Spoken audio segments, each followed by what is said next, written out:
It is 00:00, and you are listening to the Best of Bond with your hosts Tylord and Wubs. I must say, it's lethal.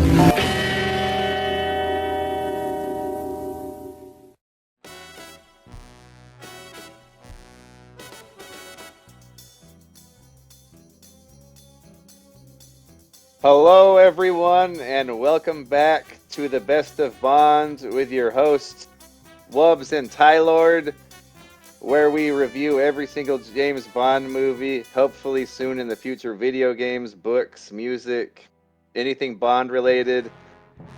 We've already reviewed 10 movies, can you believe it? And it feels like we just started. Yeah, it does. Yeah, it feels like we just started this. And yeah, I think we're getting better and better, except for that last episode. We had some technical issues, but it's one of our favorite movies. But we got to make up for it with this one because we're going to review the 11th James Bond movie from 1979, Moonraker. And this is like not only my favorite Bond movie, this is like my favorite movie. I'm not sure where it stands with you, but we're going to talk about Moonraker. Kind of its own thing, written for a screenplay written for the movie. It's not based on the book at all, which is fantastic. I would love to see an adaptation of the book, but the movie, I just love this movie so much. 1979, the year I was born. So this is yeah, I have a really connection to this movie. How you doing, Wub? Sorry to talk so much. I'm doing great. Yeah. I knew you'd be excited for this one. Yeah. So no worries. I think that we're gonna have a lot of fun with this. Like you said, we had a few issues with Spy Who Loved Me, but I think we've got them hammered out now. So yeah, this is gonna be a great episode. And I have to say, as I was watching Moonraker yesterday, I was thinking to myself, first of all, it was great, right? Just to see the restoration they did for the Blu-ray set. Oh yes.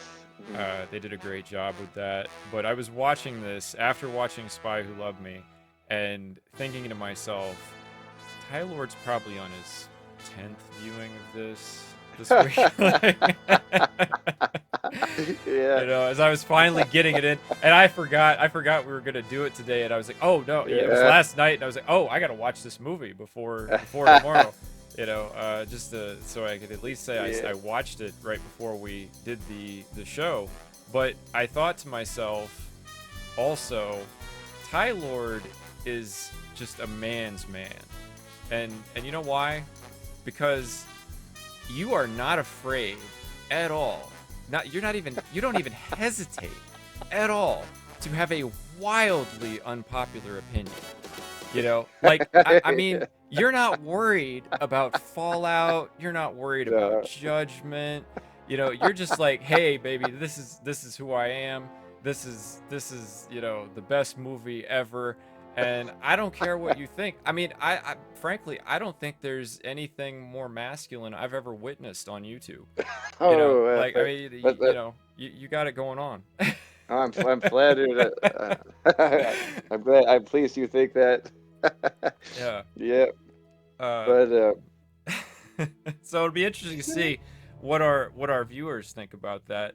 Yeah. And I gotta say, I have mad respect for it. You know, I do not like this movie anywhere near the level that you do. I can appreciate it for the time in which it came out and some of the things they tried and did that I think worked really well. But you know, I don't think I will ever appreciate this movie quite as much as you do. And if I did, I know I wouldn't be nearly as willing to talk about it as you are. All right. It kind of reminds me of another movie that's very unpopular. I like it's nowhere near as good as this movie, but I really like Jaws: The Revenge, which is like the lowest rated movie anywhere on Rotten Tomatoes or wherever. And I really like that movie, but I'm not saying it's anywhere on near the level of this movie. Right. But that's like another one. I'm not ashamed to say I like that one. And I wish I would have watched it more. I only got to watch it 2 times this week because I had a lot of overtime. It's a terrible week to have overtime. This is supposed to be Moonraker week. Right. Yeah, But that's too bad. But you know, did you really yeah, need it? Because I mean, this movie is probably tattooed on your soul at this point. yeah, that's true. Yeah, but I can always watch it. Doesn't matter how many times I watch. I always want to watch it again. Yeah, So yeah, I did get to watch it with the commentary. I think with the director, the writer, and the producer. And excellent. then I watched it once, just a naked viewing or whatever. Mm-hmm. And I think I was naked too when I was watching it.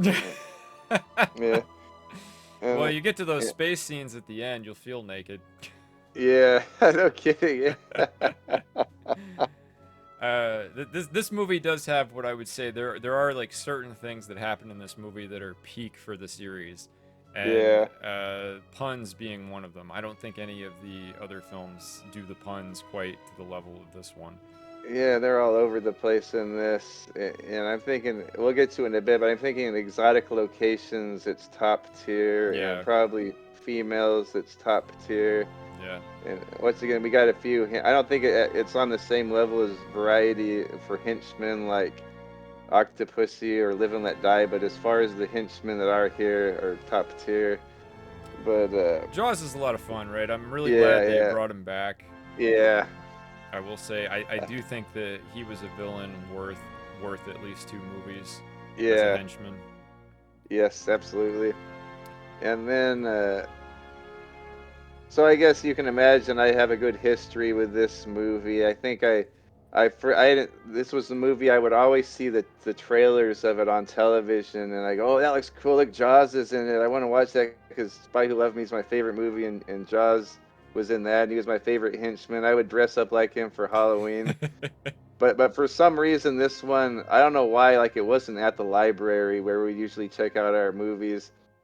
So I would have to watch this on television, or we'd have to go actually purchase it with money to rent to the video store. So that didn't happen as much.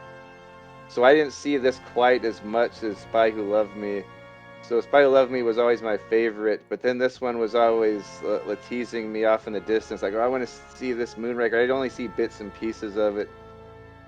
So later on, I think I finally did. It did show up at the library, or we rented it at the video store. And wow, like it's the same director and everything, almost pretty much the same plot as The Spy Who Loved Me. But I think it gets a little bit more fantastical than Spy Who Loved Me, and there's something about it I just like a little bit more. And I don't know if it's the John Barry score, if that's what does it for me, but or it might just be like the nonstop thrill ride this movie is. Um, but I remember around the time I was like 15 or maybe 12 to 15, I was thinking, man, this is my favorite Bond movie. It has everything I like. I'm not saying it's as good as From Russia with Love or an OHMSS, but it just has everything I like about Bond and then more, because I was a Star Wars fan. I like sci-fi movies, so this like melded a Bond movie in with a sci-fi movie perfectly to me.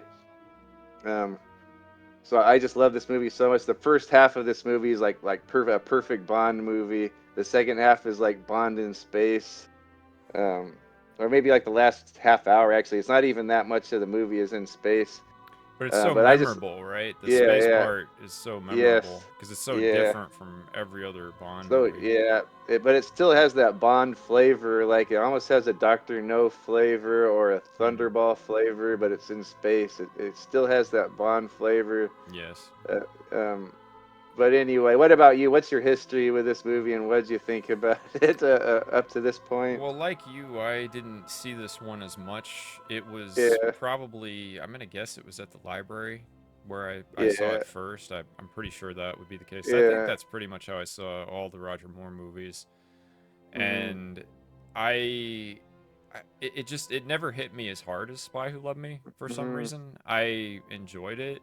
I appreciated it for the soundtrack, like you mentioned, John Barry's soundtrack. I Yeah. think it's really great, very dreamy, very Yes. appropriate for the dealing with space again. Yeah. This is the first time we're really dealing with space since You Only Live Twice, Mm. and there's a lot more that happens in space, so it makes sense that the soundtrack would kind of harken back a little bit to that one, right? In some ways. Yeah. I mean, those two are probably the most dreamy soundtracks, Yeah. right? Would you say? Yeah. Yeah. Dream. Yeah. I think probably like the two like dreamiest and the two like most like surreal movies of the bunch. Right. Yeah. So I would say that like I said, I liked it, but it was never for me as big of a movie as Spy Who Loved Me, Yeah. personally. And watching it this time, though, I will say, like this Blu-ray set has just been so fun. I feel like Oh yes. it's brought new life into all of these movies, really, Yeah. in ways that I would not have expected. To where Hmm. it's so much fun to watch these movies in high def with the restoration they Yes. did, because it feels like you're watching a modern film set in Yeah. the It. 70s, right, for this one. Yeah. It does. And Yeah. I just like that a lot. So I will say I think the movie, watching it this time, was the most entertaining it's been since Oh, excellent. since I've seen it. Yeah. So that was fun. And I like I said before, I've always had an appreciation for certain parts of it. I really love the music. I was Shirley Bassey's last official Hmm. song that they used Yeah. for a title song is really Yes. good. Of course, I think personally, I think it's on par or better than "You Only Live Twice" as far as Yeah. a title song dealing with space. Yeah. And the other thing I really like about it is, well, like you said, Jaws comes back.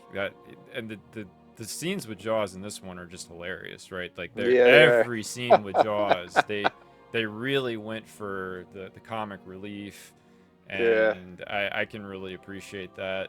Even though they're dealing with, I mean, the plot for this one is extremely dark. It Yes. may be the darkest plot really in the whole series. Yeah. You basically have space Nazis versus James Bond, right? Yes. Yeah. Pretty much. Yeah. So it's it's uh, it's definitely a heavy subject matter, and I appreciate that they could do a plot like that, and yet this movie I was laughing throughout the whole thing, right? Because of just Yeah. how funny it is with Jaws and the other scenes they did to just Uh-huh. make it funny. So the balancing of the movie between how dark the plot is and how funny it is really good, Yeah. I think. Yeah. So yeah, I think it's one of those things I like about it. Like there's so much variety with the tones in this. I know you could say it doesn't have a consistent tone throughout, but I just like that variety. There's some really dark moments in this, and then it goes to like a it goes to pretty much straight up comedy. Diamonds Are Forever level other moments, Yes. And but Jaws gets his girlfriend in this one. That's really yes, fun, yeah. right? This little, I guess she kind of looks like she's like a from the Swiss Alps or something Yeah. with her, A she's like a little, little milkmaid blonde yeah. with the She got a pigtails, little, yeah, she's got little uh, glasses, really cute. right? And she's Uh, stronger than Jaws apparently yeah. because she can she Yeah, can move these really heavy things he gets crushed with. yeah, And that was just a great idea. That was so funny. yeah. So I really appreciate that they weren't afraid to make movies like this back then. This is the thing I Hmm. feel like we largely miss from modern cinema is this whimsical sense of humor. You Yeah. know, this is a very dark sort of subject matter that I think if a modern studio was dealing with this, they would not Uh, even dare to try to put uh, in this kind of humor, even a yeah, little bit into it, because they would be yeah. so afraid of, oh, it's not realistic enough, it's not dark enough, right? Hmm. God forbid we have a little fun with our Yeah. entertainment, right? Yeah, no Like, kidding. Yeah, so this one, I think at the time it made a lot of money. It made like worldwide. I think opening weekend it made a bunch of money, and then worldwide, it grossed over like $210 million. Like in wow. '79 is a lot of money. I think Yeah. it was double the budget of any like other two Bond movies combined, Wow. and I think it made more than any of them up until GoldenEye. That's Um, amazing. I did not know yeah. that. So I think, yeah, I think at the time it was there were probably some critics that didn't care for its silliness, and I'm pretty sure like Sean and a lot of people didn't like how the direction these movies were going. Right. And I know Siskel and Ebert, one of them liked it and one of them didn't. Um, I think Roger liked it and Gene didn't like it, but I mean at the time it was a phenomenon, and you see a lot of movies since then, like borrow from Moonraker, like just like the pacing of it. It almost feels like these new like Marvel movies, like it just seems like this type of movie like really influenced action, sci-fi, adventure movies Well, years to come. certainly we wouldn't have Austin Powers, Yeah, the spy who shagged me, right, yeah, without that one. this film. Yeah, they're almost just like scenes straight out of Moonraker, and Yeah, that. they really are. Yeah, yeah, And it works too, right? Like if you yeah, were gonna just grab one Bond film to sort of lampoon, this is a good one. yeah, and yeah, and then. So I guess we'll just get started with the movie. I always get so pumped up when this gun barrel sequence goes across the screen. John Barry is back after. I think we had Marvin Hamlich in the last one. He had a cool sounding gun barrel opening. We come back with John Barry's orchestrated with all the brass. Here comes Roger Moore across the screen, gun barrel, and then we go into this opening sequence. I think this might be like one of the best. Octopussy is probably my favorite, but this is, as far as stunts go, this is so amazing. That this Mm, opening scene. mm-hmm. We first start off very similar. It's almost like the same movie. Like they don't want to change anything that they had such a big success with in the last movie. It starts off a catastrophe or the Americans are borrowing one of the British Moonraker shuttles that are made by Hugo Drax, and mid-flight, these two these two henchmen are inside the Moonraker on top of the airliner, and I guess that was a real thing. They used to move shuttles around on top of planes. I don't know if they did. They still do that. I have no idea. It seemed like a phony baloney thing, but that's a real way they transport those shuttles around. Wow. But the little guys in there, the little henchmen that we never see again through the whole movie. A lot of henchmen just show up in this movie and you never see them again. Mm-hmm. They're hidden inside like the cargo bins in that Moonraker shuttle. They get out, they take off and they kill the poor captain or pilot and co-pilot in the train. So the Moonraker shuttle is stolen. It's disappeared. And then it goes pretty much just like Spy Who Loved Me. It goes right to M's office. Oh, the Moonraker's has disappeared without a trace. And then he goes just to like Spy Who Loved Me. He goes to Moneypenny's office. Where's 007's Moneypenny? And she says, oh, he's on his last leg in Africa or whatever. And then once again it goes to Bond and he's on this little private jet with a stewardess and he's making out with her. She's a really hot girl. I wish you would see more of her. But his hand is riding up her leg, and she says, "Any higher, Mr. Bond, my ears will pop." And then you see the plane is flying at a high altitude, and then we get this wonderful free fall fight scene, which I think they had 80 drops of this. They had footage from 80 different. It would be so dangerous to do any of this. They had a cameraman with a camera on his head and his helmet, a little like 8-pound camera on his head, or it might have been smaller than that. And they had these skydivers fighting. I think 80 times they said they dropped them down to get all this footage, but Wow. But what do you think about this opening sequence in Moonraker? Well, just the fact that they had to do it 80 times to get the Yeah. footage, and it's not very long, right? It's like a few Yeah. minutes long. Yeah. This fight, that's pretty Yeah. incredible, and it's also very cool too. At least with this release, the footage was very clear. Yes, it was. So if they had to use a more compact camera, they did a really great job Yeah. with making the film look at least in post, it looked as Yeah. high quality as the rest of the Yeah, it movie. was crisp. Yeah. Very And if you well know, done. yeah. And if you notice, they got a stunt man that looks a lot like Roger. They got a guy that they found a parachute guy that looks a lot like Roger. A couple of times you see him, and it kind of looks like Roger.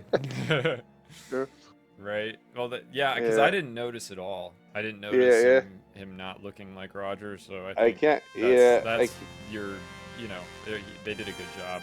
yeah. And just so much. Yeah, so dangerous. This thing, it almost seems like they're flying. Like there's Bond gets throws the bad guy off the plane, and he has a parachute. But then Jaws pushes Bond off. He doesn't have a parachute.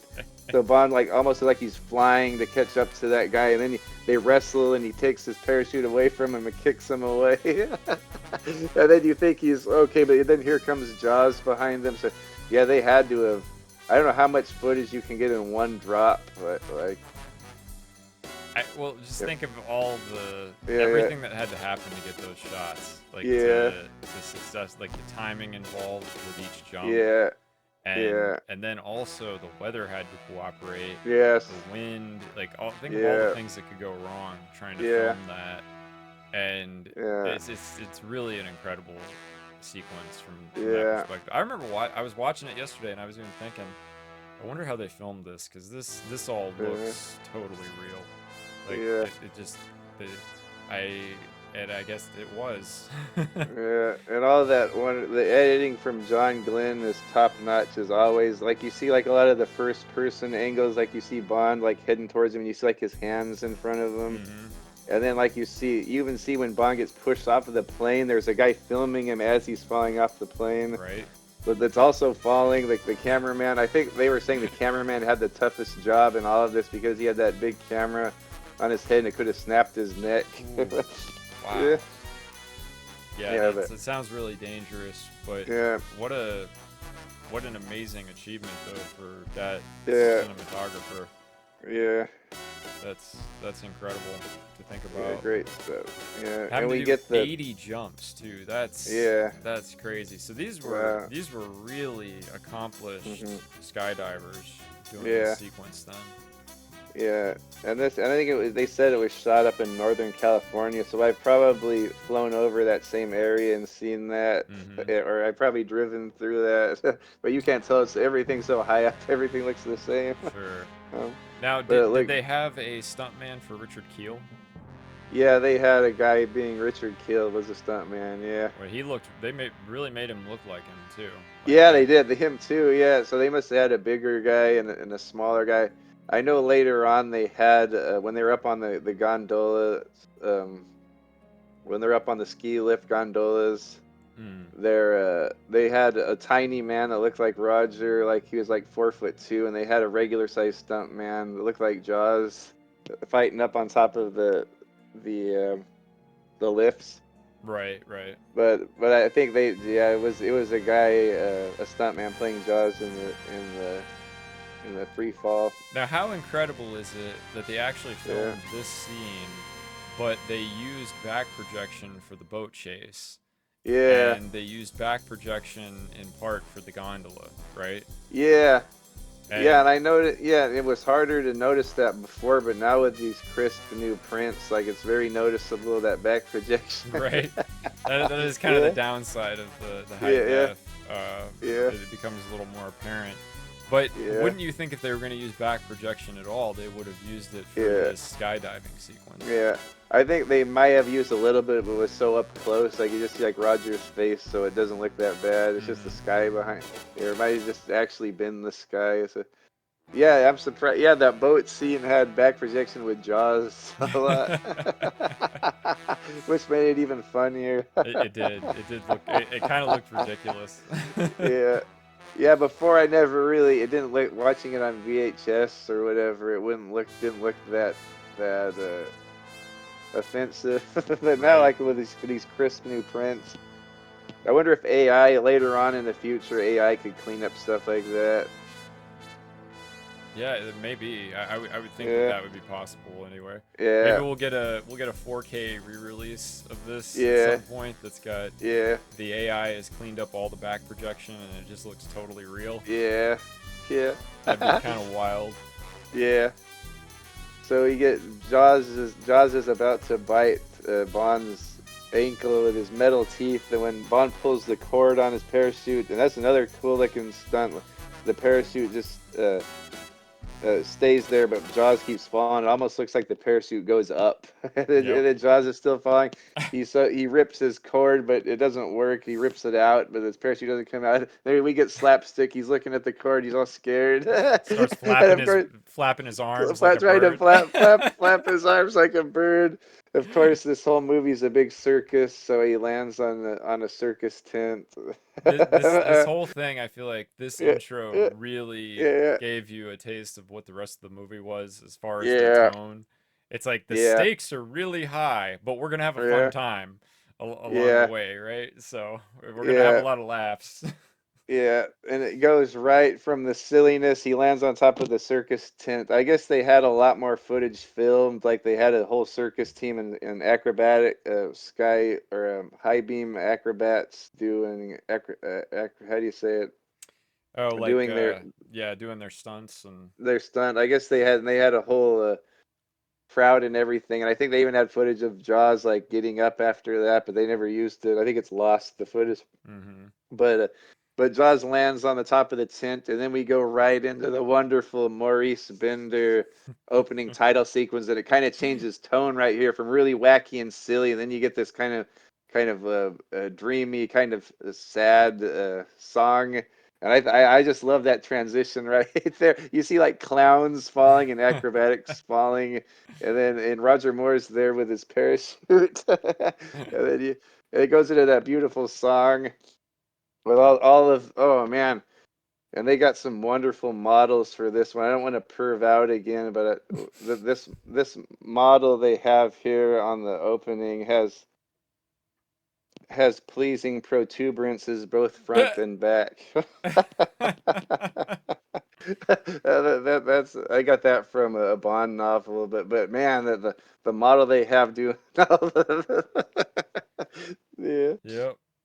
yeah, I do love that intro yeah, sequence. That is yeah, really exciting doing the free yeah, fall.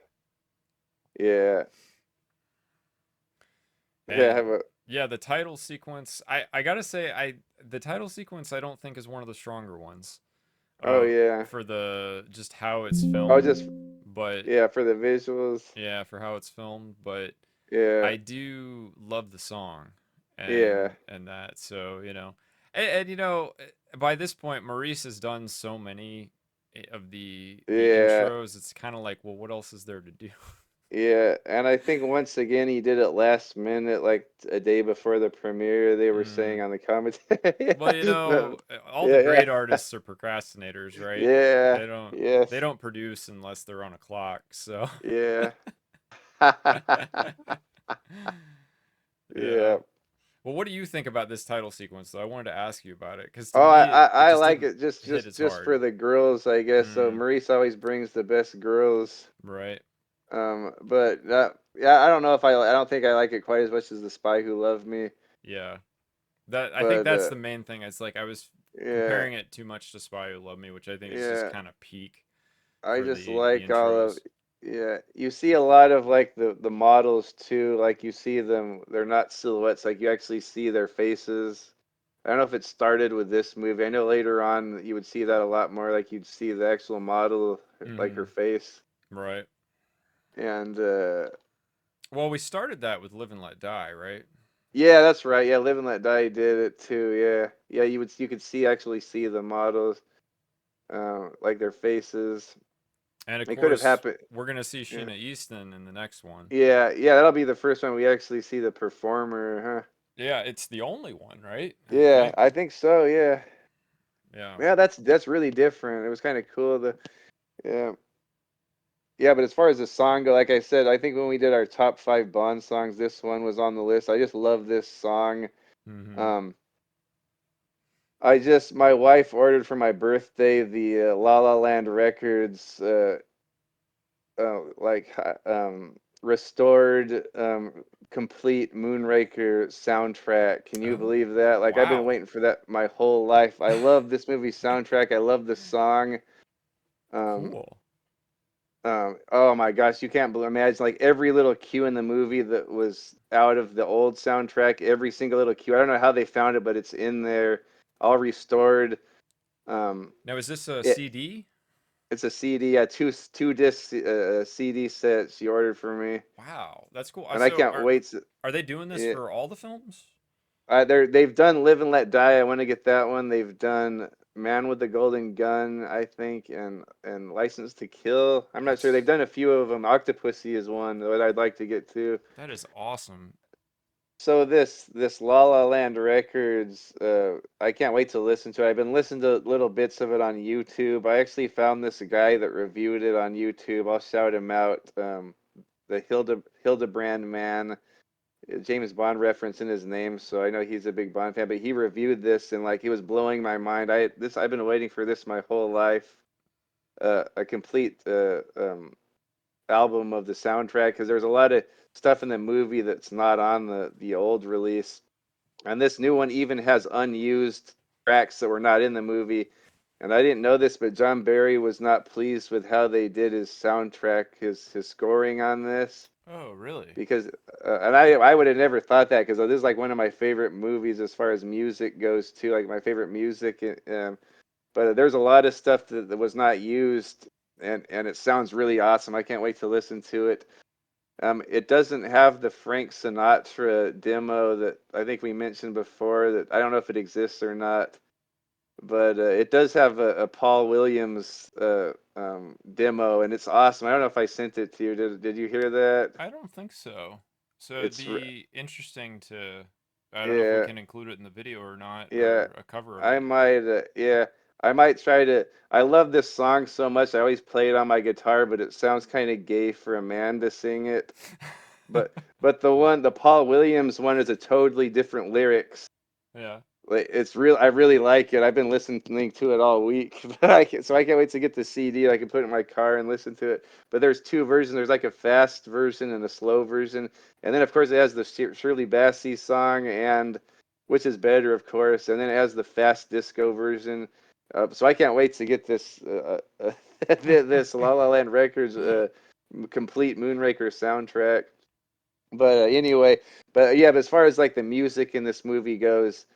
I've always loved it, and it has the Bond theme. The soundtrack we had before did not have one track with the James Bond theme on it, Mm-hmm. but the Bond theme is used a lot in this. Like in that free fall moment, we hear it. Yep.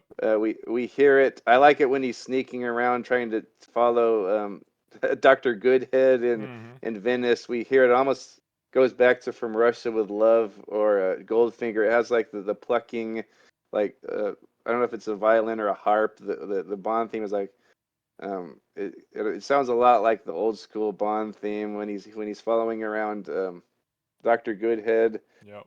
And then we get it on the gondola chase, the James Bond theme, or the canal gondola. And they And use the other theme from Russia with yeah, they Love, used the 007 theme. That's the right? last time they've ever used it. It was so cool to hear that back once again. Right. That was for the Yeah, boat chase, right? yeah, the boat chase. Yeah, that was pretty cool. Like we hadn't heard that since Diamonds Are Forever. Oh wow, I Yeah, didn't realize it had yeah, been that long. and Yeah. yeah, this movie uses a lot of so like music from other movies. If you noticed, it has the Magnificent Seven theme when he's Yep. riding the horse, and it has the you can hear the oh when Drax is hunting the pheasants or whatever. He is you hear the guy with the horn is playing the 2001 Space Odyssey. Yep. Uh, and then at the lab, the laboratory in Venice, the little code they used to get into the laboratory is Close Encounters of the Third Kind. Ah, okay. I figured that was something famous, but I haven't actually Yeah. seen that movie. I Okay. need to see Yeah. that Yeah. one. That I can't. It's hard for me to. That's such a high thing. I can't whistle it. Like it's a Mm-hmm. doo doo doo doo doo. It was how the humans communicated with the aliens in Close Encounter. Ah, cool. And I guess Spielberg let Cubby Broccoli and the producers use that song. That's a Mm-hmm. Spielberg movie.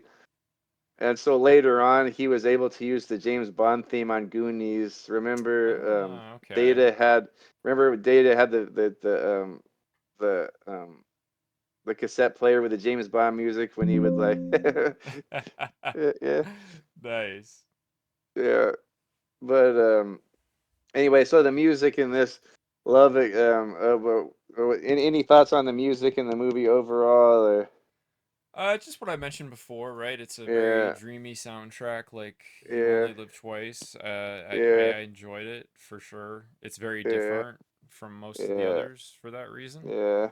It's very, this wouldn't be a bad soundtrack to meditate or fall asleep to, Yes, probably. yeah, It's very relaxing. yeah. That flight to space was like up there with anything John Williams does on Star Wars, or Right. Yeah, that that.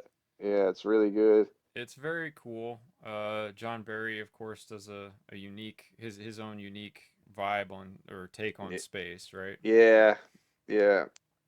And I know So, this is not, yeah, and this isn't the only time he's done space.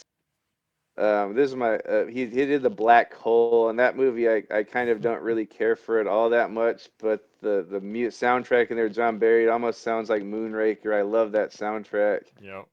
or the score. And then he did that other one I mentioned before, Star Crash with Caroline Munro. That was kind of more of a Oh, right.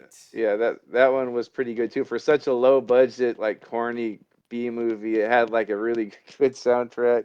I really want to Uh, see that one. yeah, that's a good one. I recommend. I'll try to find a copy of it for you. I have like the George Corman presents DVD of it.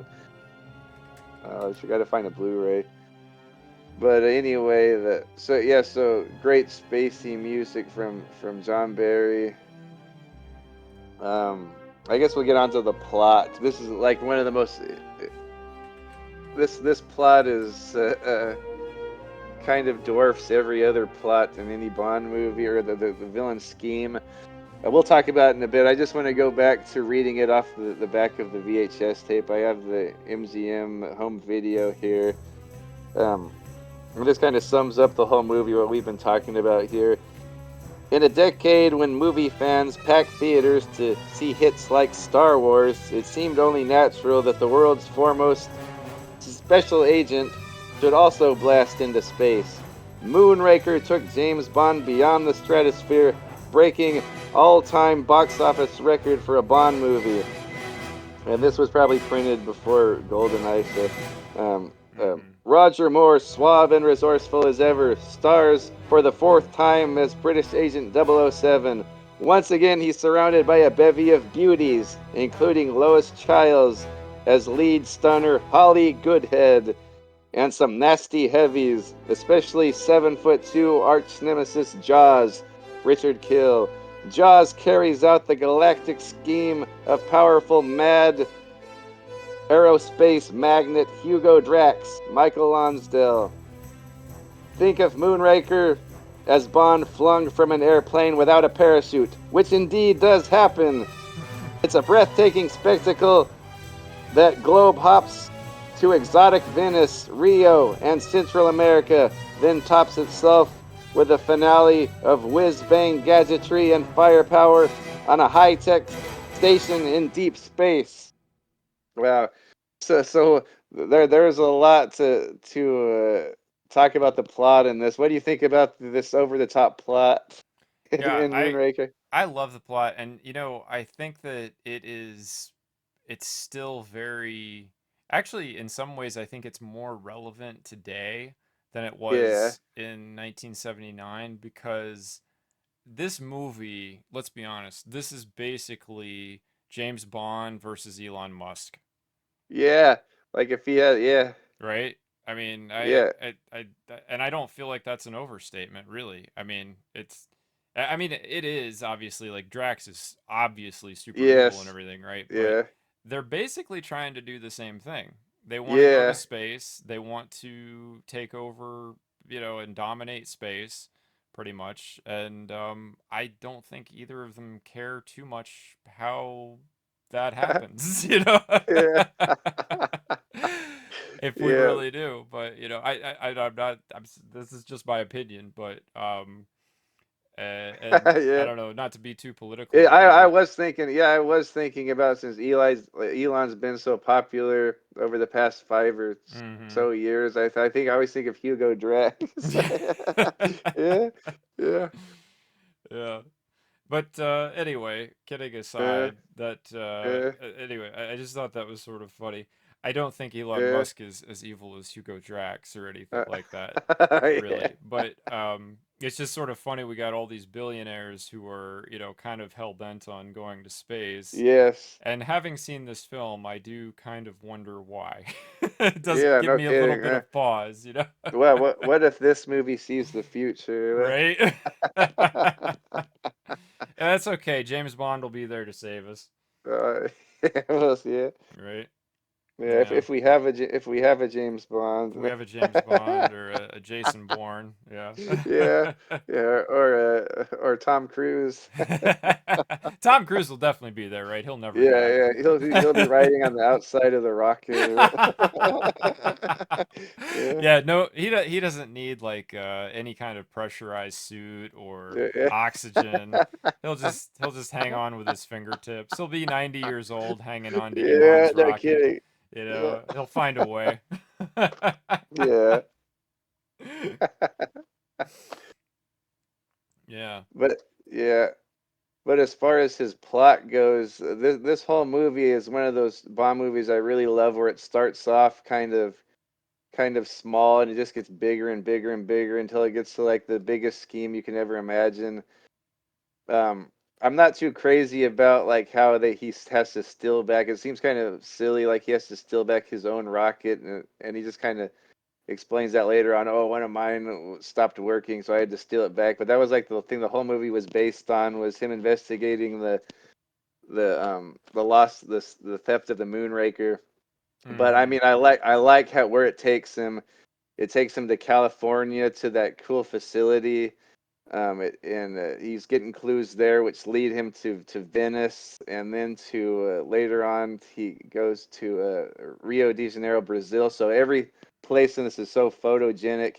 Like you get inside of all of these, like in California, yeah, there's like the French chateau there, and like all these beautiful interior sets, and in Venice, you get those like Venetian palaces, interiors, and everything, and all the waterways and St. Mark's Square and everything, and all of the gondola lift in Rio de Janeiro. And don't This movie's forget, we get to go to that cool glass shop yes, in oh in yes, Venice, right? yes, setting up And just yeah yeah, carnage, yeah, right? yeah, Just all of this yeah, handmade glass, super yes, expensive stuff they destroy in this movie. yeah, And of course, for me, this is just the prequel for the fight scene in Die Another Day where they destroy the yes, the yeah. the same place or same Yeah, kind of and place. there was fencing involved in both of those, huh? Yeah, yeah. This is very on the Yeah, nose callback to yeah. Moonraker in that It's scene. always fun in these Bond movies. You know when there's something that delicate and expensive, you know it's all gonna get smashed. Yep. Yeah, Even if he but tries to save it. yeah. It kind of reminds So me of, do you remember Rush Hour when they had all of those Chinese, ancient China artifacts in the yeah, museum at the end? And Jackie Chan's like, hey, be careful with this stuff. This yeah, is my people's history or whatever. yeah, And Chris Tucker's like, hey, man, don't worry about it. Nothing's going to happen to this stuff. And then, like, yeah, all gets destroyed. yeah, yeah. It was so funny. Oh man. Jackie went through that whole fight sequence fighting the guy around the giant vase, right? Yeah, And then, like doing everything he could to protect it in the fight. Beats the guy finally. It takes yeah, forever. He takes this massive beating for it, and as soon as he starts to walk away, it just explodes from a gunshot. yeah. No, yeah, that was hilarious. It kind of reminds me of how when he Bond picks up that one vase or that goblet or whatever it is, and he Right. picks it off of the stand, it has an alarm, and then he sets it back down. but then Chong throws the like the breastplate and just smashes But the then the top of it alarm up. doesn't go off because the base Yeah, is still on it, yeah, yeah, but the whole thing yeah, is destroyed. yeah, yeah. Oh man. But yeah, I like how this plot take. It's pretty much the plot is just a device to get Bond in silly predicaments in this movie, and I love it. Like this movie has like 10 Bond movies worth of predicaments in one movie. Have you noticed? Like just one predicament after the next. Mm-hmm. Um, silly Bondian predicament, but yeah, so the whole plot leads up to, and he, of course, he meets a rival agent along the way, very similar to Spy Who Loved Me, very similar plot. We got the American CIA agent with a wonderful name, Holly Goodhead. She's a Um, doctor. she's a doctor, works for NASA, and she's a CIA agent, and they join up in this adventure reluctantly at first. So of course, every continent he goes to, he's sleeping with a woman, which is awesome. Um, and it all ends up it ends up in deep in the Amazon, and then it goes up to space at the end. So you get the plots moving around everywhere. We finally learn Drax's plot is to he's found this poison orchid that he's he's rendered it into some kind of poisonous gas. He has these globes, like 50 globes. He's going to shoot it out at the planet and kill everyone on the planet. Meanwhile, he brings up his stud farm and all the perfect couples, all the perfect genetic couples go up to space. They're going to reproduce up there, have perfect children, and then come back down and live on Earth with Drax as their god up in the space station. So this guy pretty much wants to become God, destroy all of the civilization, and start a new planet with perfect physical specimens, which is like the most outrageous Bond plot up to this point, and I really like it. Um, um, and I've heard it was kind of borrowed from another movie, and I've never seen this movie, a '60s spy movie called Kiss the Girl and Make Her Die. Have you heard of that? No, but I know there were a bunch of those movies in the 60s that were Yeah, very wacky kind of yeah. secret agent type movies. Yeah, so I kind of want to see that just to see if the plot is similar. I notice also being a video game fan, as you are, Resident Evil 5 kind of borrows this plot too. Hmm. Wesker wants to infect the world with his virus, so only the strong survive, and he'll. Right. So I kind of that's why another reason why I like Resident Evil 5. It's sort of a very theatrical Bondish villain scheme. Well, it's a great plot for Yeah. sure. It's a and Michael Lonsdale, I think, is a Oh great yes. great villain as Yes. Hugo Drax. He's got this. He kind of dresses like Blofeld too Yeah. at times, which is sort of Yeah. fun. All these super evil billionaire types, like they all kind of dress like Blofeld. I feel Yeah. They do. Yeah. like a little bit, but anyway, yeah, I thought I also thought it would be kind of funny if he went through all the trouble to kill everyone on Earth, set up this space station, do all these things, find the perfect Yeah. quote unquote perfect people to reproduce, and then they're all sterile. Yeah. I know You that'd be know, like how hilarious. hilarious would that be? Yeah. Yeah. I always wondered, like, like I wanted to write like a short story, like what would happen if he succeeded, and what if something like that happened. Yeah, like they accidentally Yeah. they don't drop the or Yeah. it's like the substance, the chemical they were working Yeah. with that would induce Yeah. sterility that made the Aztecs go extinct, Yeah. right? Yeah. Yeah. That somehow gets into the station or whatever by Yeah. mistake, and they all become sterile. Yeah. Wow. Yeah. Yeah. It would be a cool to like explore that in I mean, because you got Yeah, other issues, right? Like yeah, people people could have other things happen just from being in space that long yeah. that That's true. we Yeah, don't really they know could about. get their bones could get weak or whatever. Hmm. Like there could be some genetic changes that take Yeah, place or that impact the next generation. yeah. It We just seemed gotta. like there was some guesswork going on with his plan. Like Yeah, I don't know if it would have like I don't know if it would have yeah. worked completely the way he thought No, it would. yeah. Yeah. I do like the aesthetics of it though. It reminds me of like a proper 70s sci-fi or 60s movie, or like something like Logan's Run or something. Sure.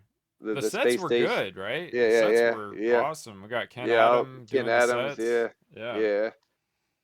Yeah, really cool. Yeah, and all those beauties all die, huh? All those beautiful women and the Hmm. handsome young men, they all blow up at the end. Like, I don't know if you noticed, but a lot of them were you see them throughout the movie. Like all of his, he always has his females. Let me introduce the Right. Countess. He always has all these beautiful women, but you notice there are those women up there at the end, or the woman that worked at the glass company, and also the girl that was the tour guide. They were all up there at the end. Right. And Yeah, they all of were in the Amazon with yeah, the snake right at the yeah. That end was yeah. Those before they all went those to girls. space. Yeah. Yeah, and then yeah, so yeah, so great plot, very over the top. Nothing like the book. Very little from the book shows up in the movie, other than the Hugo Drax is kind of similar type. He's almost like an Elon Musk type guy in the book, but not. He's British, or he's supposed to Hmm. be British in the book, and other than that, then I think at one point Bond and the leading lady are stuck underneath the launch of a shuttle. I think that's like the only similarities between the movie and the book. But there is a novelization of the movie written by the screenwriter Christopher Wood, the writer of the movie. He has a novelization of this, which is really good too. Which is pretty much just the movie, but kind of like as if Ian Fleming wrote it. Oh, wow. That's That's really pretty cool. good.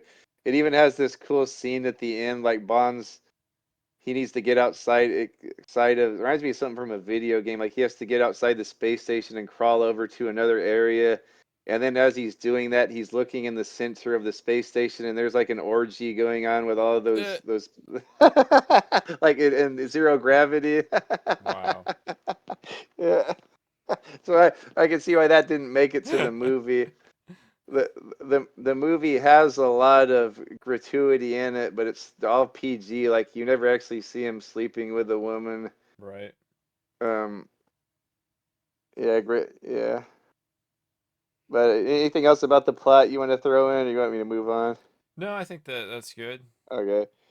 So I guess we haven't talked too much about him yet. Roger Moore as Bond for the fourth time. Hmm. Um, what do you think of Roger Moore in this, in his third outing, or his fourth outing? Sorry. Well, once again, I don't think any other actor would have done this movie quite the same Yeah, way. yeah, yeah, Or been able to for that matter. yeah, We yeah. we get we get just these ridiculous, like you said, situations, Mm, Bond scenarios one after the other, and yeah. a lot of them are just too funny for anybody else, I think, to really do Yeah. justice to.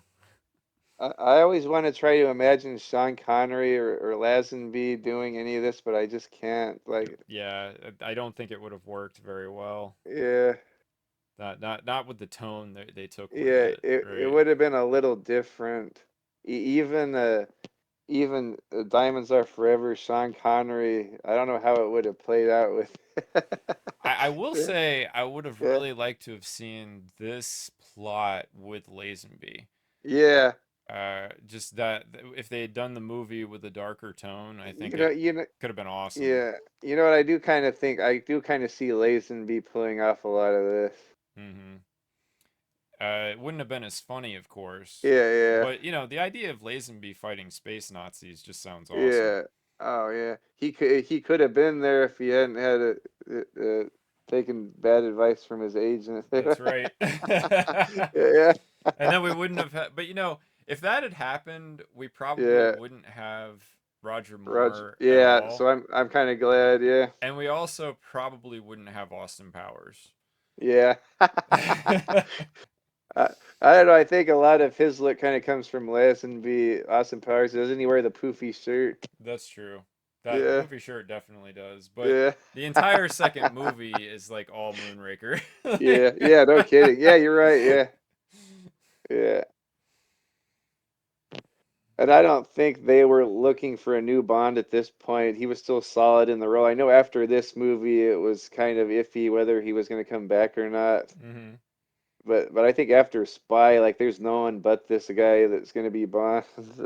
Well, and they made so much Yeah, money with this one, so yeah, they yeah. probably didn't want to change it up too much for the next one. Yeah, and you can kind of see the next one was almost built for a new Bond, but it was Roger again, and when he did a good job in that one too, but it almost felt like they brought it back down to earth, and it was almost like that would have been the movie for a new Bond. Yeah, I could see that.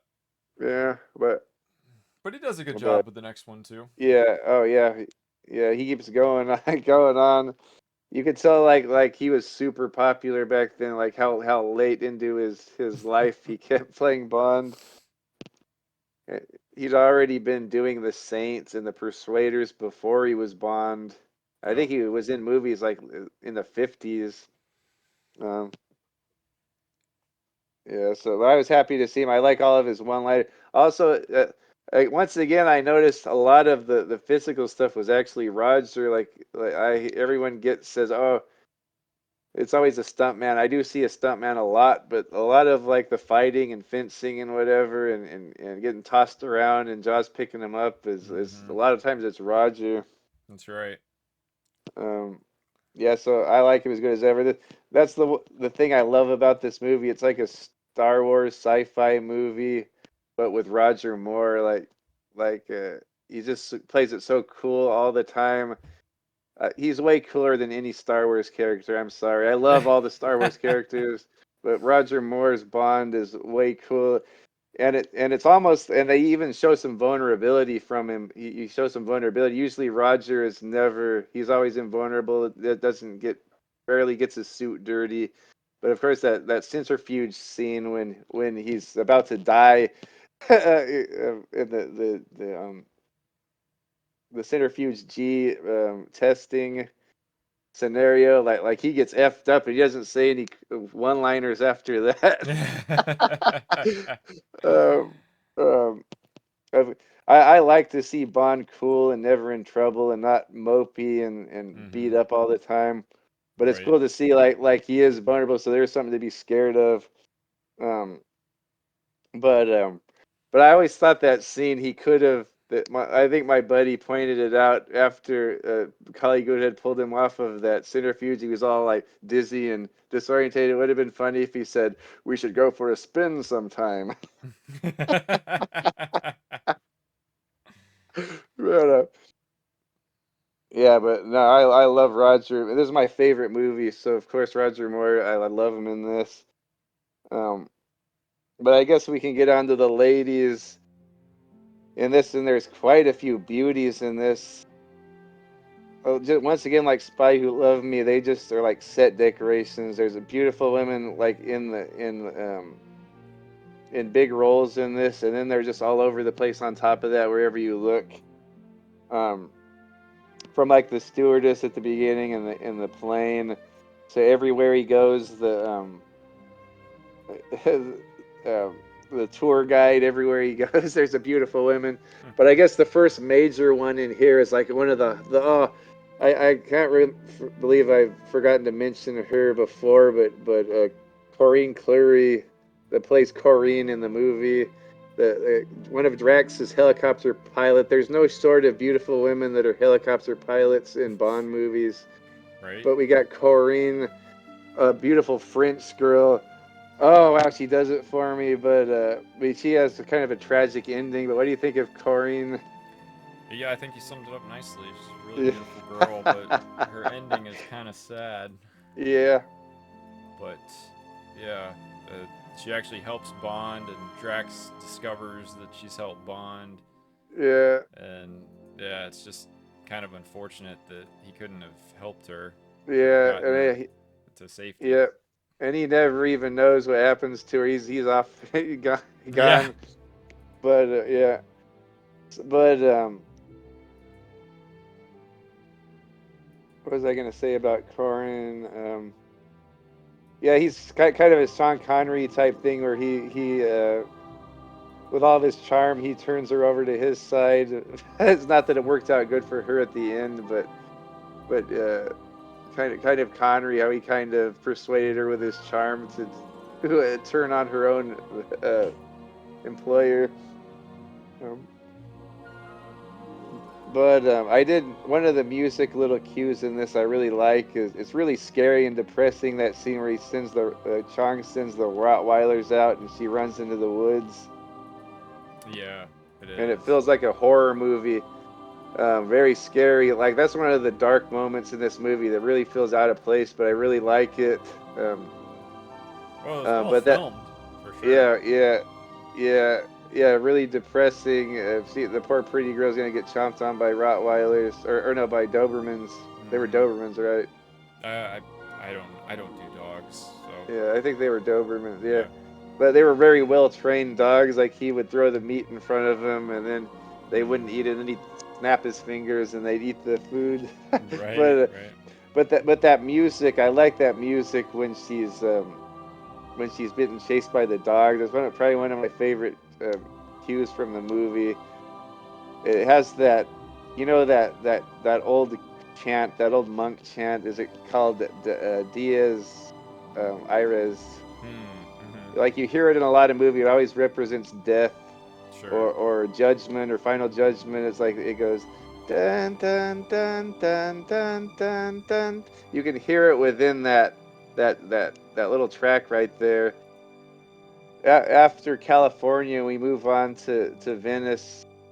Well, of course, we meet Dr. Goodhead. We'll talk to her at the end because she's the big beauty in this. Hmm. But after Venice, he goes to Rio de Janeiro, and then we get Manuela who comes with the movie. Like she's just sort of there. She comes with the movie. Like she comes with the room. She's the agent from Station VH. I don't know what that would be. Would that be like Honduras, Venezuela, or Yeah, I guess it must be. I mean, because he's in Rio he's in, in yeah, he's in Brazil. Brazil. So I don't know if that's a city or something. Is there a city with a V and a H? But she says she's from Station VH. Oh, another hottie. Like this movie is the best, Bubba. Uh, as she's waiting in his room, has a lead.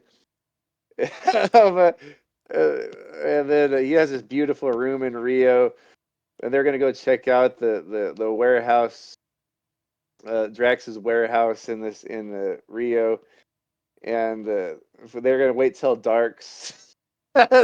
So you know what they're doing until dark. 5 hours. How do you kill Yeah, 5 hours in Rio? yeah. But yeah, so she's not really in the movie too much, but I always think of her in this being in the movie more because she's in that scene with Jaws, which is another kind of scary scene, kind of silly too. But that scene with Jaws, I really like. Any thoughts on Manuela?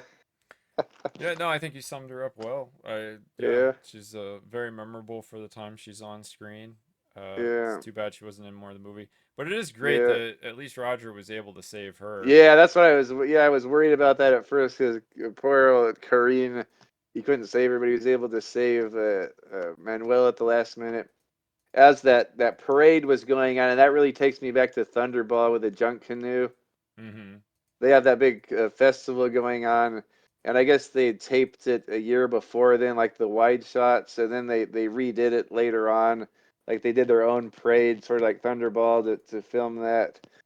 Um, and you get Jaws there.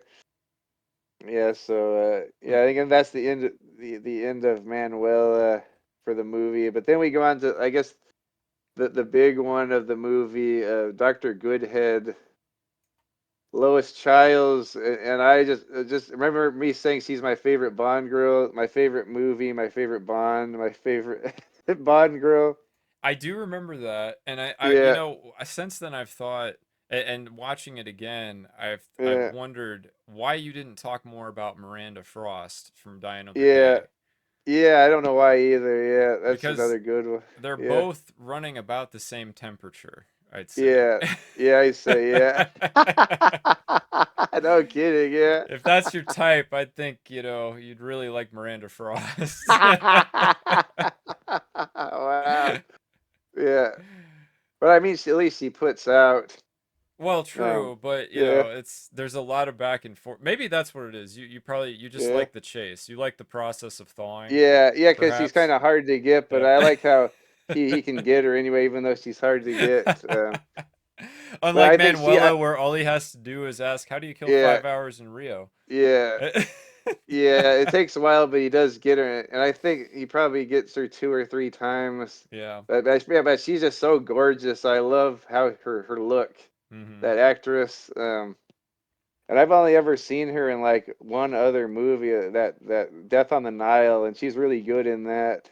Yeah, that Hercule Poirot film, right? Yeah, yeah, and the only actually, speaking of Austin Powers, there was a deleted scene in Austin Powers where the guy gets run over by the steamroller, and then it cuts to his family, like his son's running in from home, like he drops his bike and he runs into his house. Right, right. Mom, I'm home from school. And then the mom answers the phone and says, what, he was killed by a steamroller? Oh no. And that was Lewis Childs. Oh, really? Whoa. And then she goes, "I'm sorry, Billy, but your stepdad's been murdered or been killed. He was run over by a steamroller." But Mom, ever since Dad died, he's been like a father to me. And she's all, "I know, no one cares about the lives of the family of of Hinchman." Right. I gotta watch that again. I had no Yeah, idea that was Lois yeah, Childs. Okay. yeah. That's the only time I have ever seen her, other than I know she's been in other movies, but I've only seen her in this and Death on the Nile. Okay. Yeah, I have to But see that now. yeah. I've forgotten so much of the Austin Powers movies, Yeah. honestly. It's been so long since I've seen them.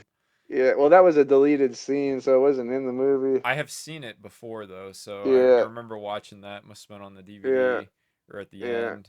Yeah.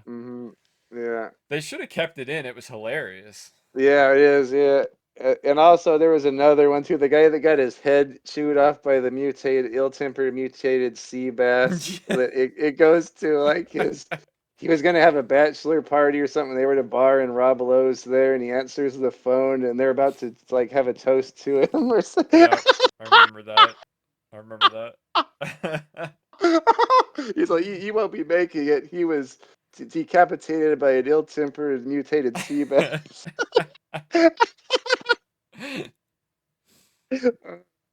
Oh, it's so good. Yeah. Well, I love Dr. Goodhead though. Hard to get, but my boy Roger can get it like 3 times at least. and and in space no less. Yeah, and in space.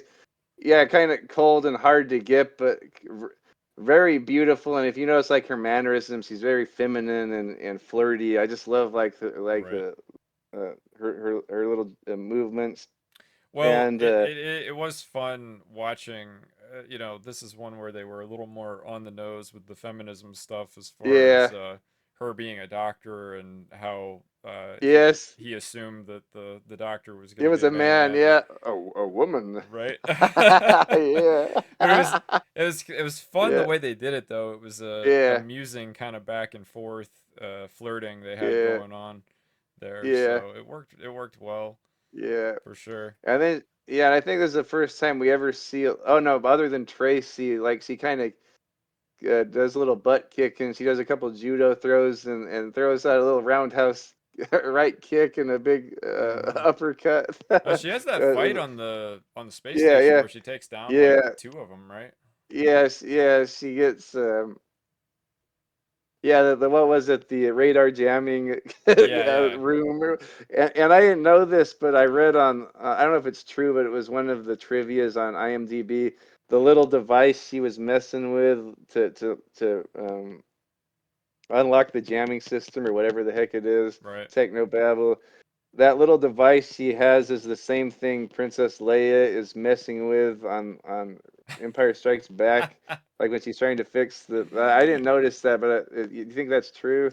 Oh, I don't know. The same little prop. I'd have to watch it again. I mean, it could Uh, be right because it was yeah, filmed within a year of each other. yeah, they're probably at that Pinewood studio and all that. Yeah, yeah, that'd be Yeah, hilarious if that's the same prop. yeah, yeah. So we That'd be look. a cool piece of history to have Yeah, at your house yeah, it would be cool.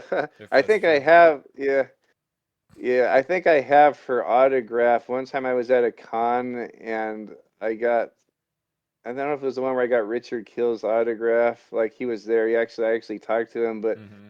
but I think a vendor had a bunch of autographs. Like he was just selling them. He'd already gotten. There was one really cheap. Like it was like $5. It was Louis Childs, like with a picture of her pretty face.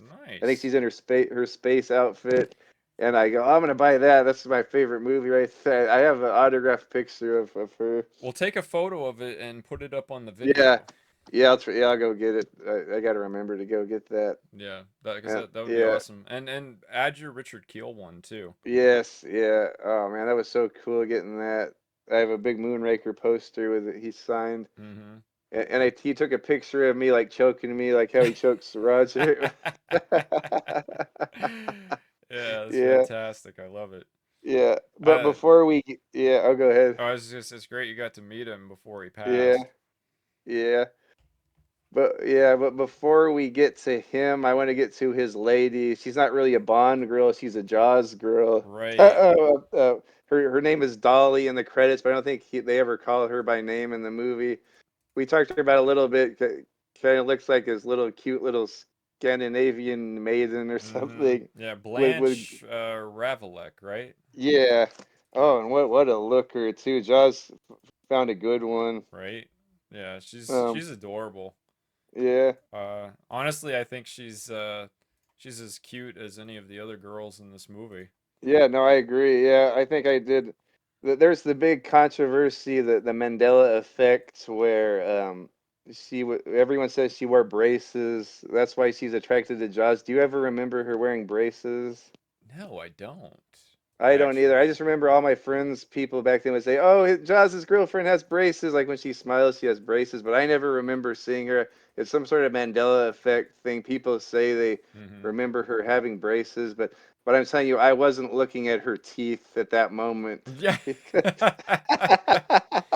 That's a So I common would, problem in Bond films. oh man, like oh that yeah. So I was probably doing more pausing on her. But I they never noticed the teeth. But I'll move on to Bond's buddies in this. He doesn't have very many other than Jaws turns out to be a buddy, but there's her. We get M back for his last time. We get Bernard Lee as his last appearance as M, and it's I think it's a good one. He gets to go out in the field to Venice, and you get to see the high level of respect he has for Bond by this point. Right. We got Bernard Lee. Any thoughts on his last performance? Yeah, I thought it was good. It's unfortunate that um I don't know, it's sort of like they have this very I guess towards the until the end they have kind of a standoffish exchange, right? Like Yeah, they're not really on the same page. Bernard Lee's kind of impatient about things, yeah, and it also seemed a little inconsistent with The Spy Who Loved Me because he's talking to the Minister of Defense, Freddie, by first name in that yeah, very informal relationship. And in this yeah, one, M introduces him as I think you know, our Defense Minister, Frederick Gray, yeah, right? And I think that that just seemed a little, well, just inconsistent. yeah, Obviously, Bond already knows him. M knows yeah, that, you know. yeah, But I guess that was yeah, really just a yeah. I device guess more that's for just the how you have to. audience, right? Yeah, it's like, oh, here he is again. If you hadn't Yeah, seen Spy Who Loved Me, I guess you needed that yeah, introduction. yeah, yeah. We do get Frederick Gray again. Second showing. I think he shows up throughout all of the '80s after this, right? Yeah, I think he's at least in the next one, right? Yeah, I don't remember Octopussy very well. yeah, he's in Octopussy, I think, and Okay. he's in all of them up through Living Daylights, I think. Okay. Yeah, and then Now, I thought that I thought Bernard Lee was in the next one, but he's not. no, the next one's unusual. There's no M. Tanner takes over because remember Ah, he's oh I'm standing in for M or whatever. okay. Tanner is the he seems sort of M like. He's always smoking a pipe in that. Right. Um, um, Man, it's been a long time yeah. since I've seen For Your Eyes Yes, Only, yeah. so So Robert Brown is not M in the next one. So I never know if he's supposed to be the same guy or Robert Brown's character is a new M mhm. because he shows up in Octopussy. Robert Brown. Okay. Um, but one of the fun things about Freddie Gray, I read in the novelization, the Christopher Wood one, like he's all full of himself. You kind of get into their heads, and at the end, there's that scene where this is all going to be televised from Buckingham and live at Buckingham Palace and the White House. And Freddie Gray's all, oh, I'm the one in charge of this, and I'm going to be a big hero, and like in his mind. Yeah, and then it goes to Bond, and like it embarrasses it. Having sex with Goodhead and zero gravity. Well, I'm sure that the Queen did find it fascinating. Yeah. Yeah. I know. Yeah, then we got Q again with the probably the best line in history. I think he's attempting re-entry, sir. Yeah, I really that's the one where I think that might be the best pun in the whole series. Like Yeah, I think so. that Yeah. is hard to beat. That was a good Yeah, was one. that your best pun Yeah, I think it might or have your been. favorite? Yeah, I Yeah, think it was. Yeah. there's definitely one of them. Like It's so good. it's Yeah. so good. Yeah. Yeah. And the end of the Yeah. They, movie is so good too, right? Like just yeah. that's all my movies end this way, baby. But Yes, like in in space. space. Yeah. That's why it's so Bond, even though it's not on Earth on a raft, it's up in space, but it's still it's so perfectly cinematic Bond. Um, but then I guess the only other one, Moneypenny, but she's not in it too much. There's always that ongoing joke where something really extravagant has happened to Bond, and he tells her, and she doesn't believe him. Like, like actually, I just fell off of a plane without a parachute, or well, actually, I fell off of a cable car, or what? Yeah, yeah, yeah. Yeah, she just Or it's a way you look like you've just fallen off of a mountain. Oh, funny you should say that. Actually, it was a cable car. Yeah, yeah. So good. yeah, yeah. But and then other than that, I think that's all of the buddies. There's no Felix Leiter in this, which would have been Mhm. cool. Like that he could have had known Holly Goodhead. Yeah, but Um, I think that's the reason why we didn't have one in a way is because Goodhead yeah, is in so much of this, and she is yeah, she represents the American yeah, interests yeah, so well. So, and also just being undercover through the whole thing, right? yeah. That's true. Yeah, yeah. She's actually undercover as a NASA scientist working for Hugo Drax. Yeah, So she's a very cool character. I can see why yeah, you like her so much. yeah, yeah. I really like her, and not just for the looks. Damn it. No. Right? uh, yeah, and then I guess moving on to the villains. This movie has so many darn villains, but none of them really mean anything. Like everywhere Bond goes, it's almost like Mr. Big's crew. Like someone's working for Drax everywhere in this movie. Kind of like Mr. Big had everyone in Harlem working for him. Right. This movie just has like one henchman after another, and sometimes you never see them again, or they just show up for one of these weird predicaments Bond's in. And I love all of that stuff. Like there's the ambulance henchman. There's the two henchmen that steal the Moonraker. You never see again. There's the little bald guy that's helping Jaws on Right. the lift, and then Yeah, there's a guy in the coffin. He's like a vampire. He comes out of the coffin with all of his knives. How great of a I watched that and I was thinking to myself, how this was the perfect Christopher Lee cameo moment. Yeah. Oh, that would have been, yeah. How great Dude, would that that would have have been been? perfect. What if it was Scaramanga? That would have been perfect.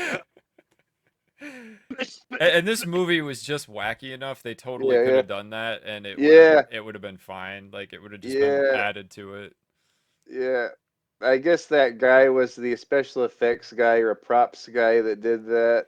You know what That came out of they could yeah, have done though? They could have had yeah, it set up so that they were filming a movie, right? yeah, They were filming like a Dracula movie. It could have just been like a yeah, really quick, like 5-10 second clip, and you show yeah, the coffin being moved, and it gets on the yeah, boat, and he yeah, comes out dressed as Dracula, right? yeah. And does the knife throw, Oh, that would have been perfect. We got to make AI have this happen. Yeah, right?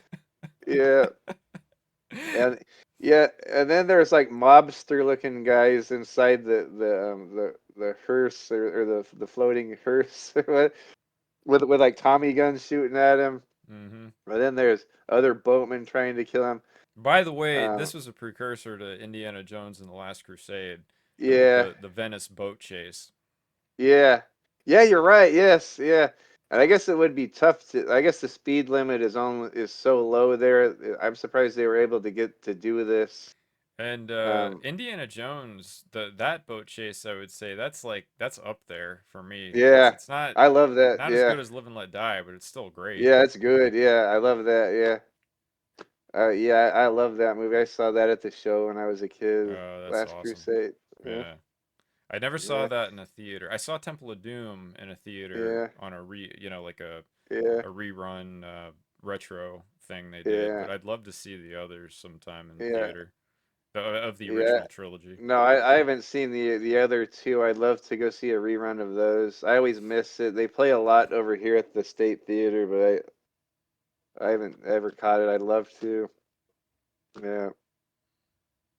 And then not on the villains, but we do see the reoccurring drunk again on Yes. in St. Mark's Square there. Very briefly, yeah, Yeah. callback. And this is the drunk trilogy, right? You get Yeah, the drunk trilogy. Spy Who Loved Spy Me, Who Loved- Moonraker, and For Your Eyes Yeah. Only. Yeah. And this is not a bad trilogy, I really. know, I know. It's Not very at all. entertaining. So Yeah. yeah. And then, yeah, that scene, I guess, when he comes up on the gondola and it starts playing that classical piece.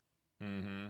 Um, Once again, I'll go back to the La La Land records. I guess that originally, and it would have been so cool when he came out on that hovercraft gondola, and he went through St. Mark's Square. There was like an Italian themed James Bond theme playing, like it was like with Yep. mandolins and stuff, and harmonic and accordions.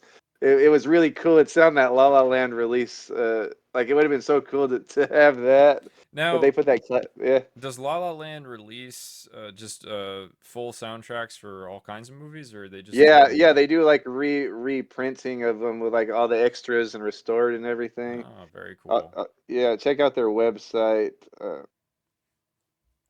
Yeah, I might end up getting the Live and Let Die and Man with a Golden Gun and Octopussy. And there's other not stuff not Bond related too.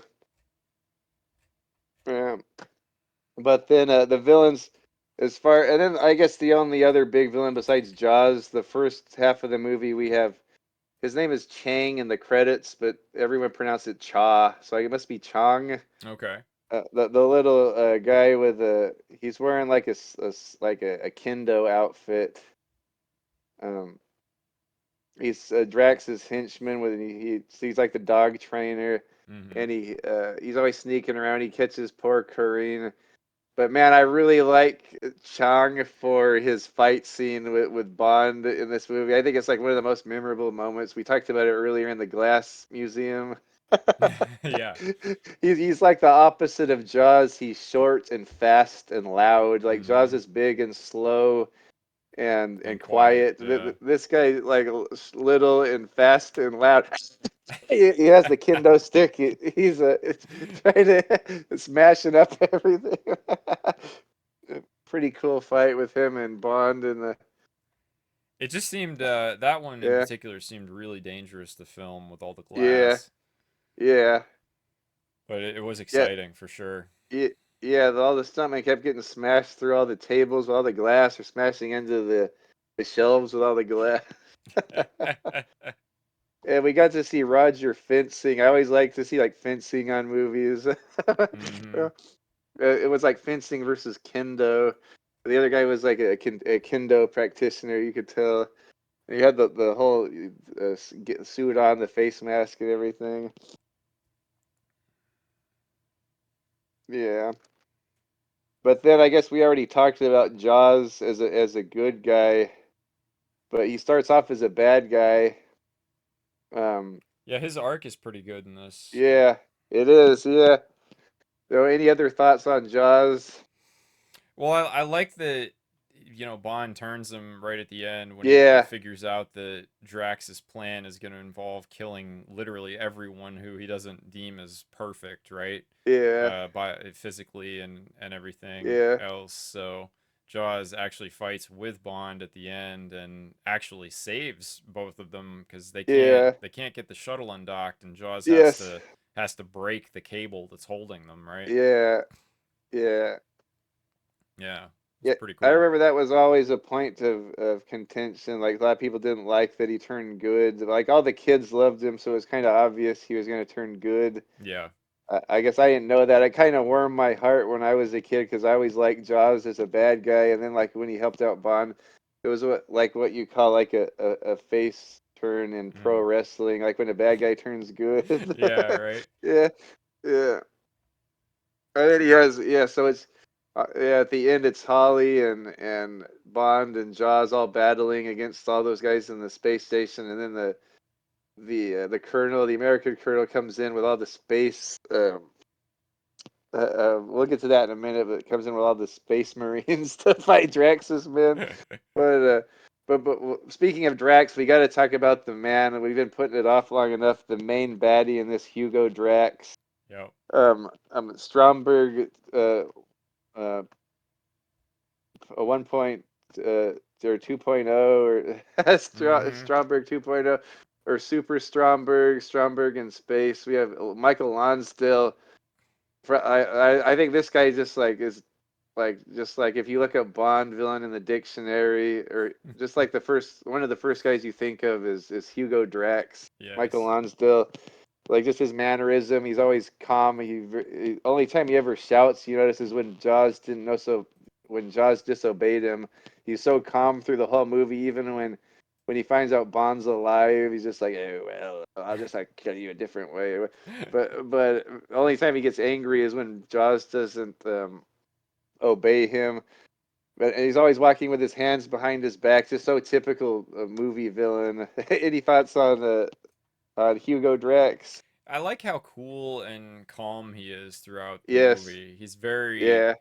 he's just quite a force to contend with because even when Bond defies him right in his face when they're on the range shooting the pheasants, Yeah. that he Bond kills his assassin right in front of him Yeah. and then tosses him the gun Yeah. and walks away. Like Bond knows this guy doesn't do anything himself, I so he's know. not worried at Yeah. all about him trying, just shooting him as Yeah. he walks away. Yeah. No kidding. But at the same time, Michael Lonsdale's not worried about it at all because it's like, oh, I'll just kill him later, right? Like there's he has all of the, like you said, he's got this amazing network of villains that work for him, Yeah. and Yeah. he's just nothing really phases him until the very end when Yeah. Bond kills him with Yeah. the wrist rocket that Q Yeah. gave him. Yeah. At least I shall have the pleasure of. At least I shall have the pleasure of putting you out of my misery. Desolated Mr. Bond. Yeah, he's very, yeah, Yeah. he's just a very creepy kind Yeah. of screen presence. Again, space Nazi, right? Like Yeah. Space Nazi. this guy easily could have been Gestapo, Yeah. in a World War II movie, Yeah. or Yeah. He could. Yeah. something Yeah. like that. He's a French actor. I see him in a lot of movies. Hmm A lot of spy movies too, back like in the 70s. But Also, I was thinking he could have. I know Stromberg was could have been Blofeld, but they didn't have the licensing rights to use Blofeld at that time. I'm thinking he could have been Blofeld too, Michael Lonsdale. Sure. Even though it was based on Drax from the Moonraker novel, so I guess they already had source material there. But he's really nothing like the Drax in the novel. He was kind of like a loud, obnoxious guy. Yeah, But yeah, I would say Hugo Drax is again a very top tier kind of villain yeah, as far as how big the plot is for sure. yeah. Yeah, best, yeah, yeah, biggest plot, the biggest scheme ever, I'd say, for a Bond movie. Oh, and we should mention that for the gamers out there, Nightfire is based on Moonraker, Yeah, really. pretty much, yeah, Hugo Drax is even the villain, right? yeah. Oh, yeah. Oh, his name is Drake, right? Drake. Okay, yeah. Yeah, very Hugo Drax-ish. Yeah, like the Yeah, character though is definitely based on Drax, right? yeah, pretty much, yeah. And then also, I don't know, the game. I know we don't like it for many reasons. That 007 Legends, but Mhm. Michael Lonsdale comes back to voice Drax, and his likeness is in the game, so I really like the game for certain reasons like that. It's pretty Um, great. yeah, and then yeah,